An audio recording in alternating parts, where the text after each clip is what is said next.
I created a creature with a cube-shaped body and 4 legs. How I did it was not the hardest thing to make and render, but it took me a long time to finally complete something like this, especially as a beginner. To make this possible, I first started watching a tutorial video learning how to create something like this. The guy's channel name was Jord. Shout out to him. Let's get started with the video.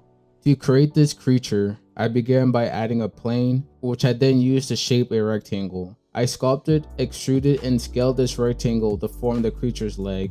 Once the leg was complete, I added a inverse schismatic setup to the bone to allow for movement. I switched to the front orthographic view and rotated the leg by 45 degrees. Next, I imported a cube to serve as the creature's body.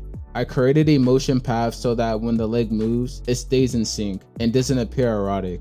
I animated the leg movement using keyframes, allowing it to move independently. To create more legs, I copied and pasted the original leg by holding Shift plus D, then pressed the R key to rotate the legs into the other 3 positions around the cube.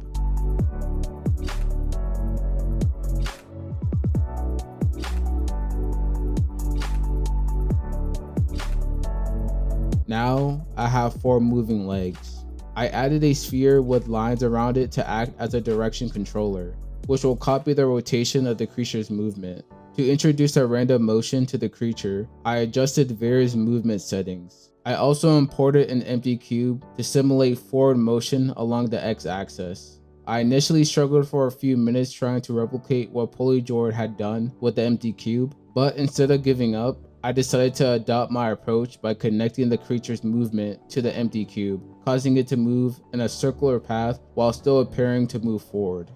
After finishing my creature, I went to the Polyheaven website to find a free temporary background, which I plan to change later.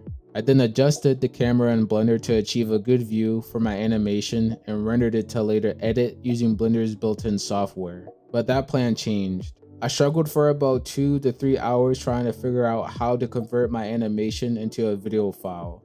After watching an hour of various tutorial videos, I finally discovered the solution. Bruh. I just needed to change my output settings to FMPEG video before starting the rendering process. And that's how I brought my animation to life. The time is now 2 something AM. It took me forever to try to figure this out. That's all I have for you guys. And thank you guys for 400 subscribers. The next goal is to get this channel up to 500 subscribers. But to wrap up this video, here are some edited clips of my animation.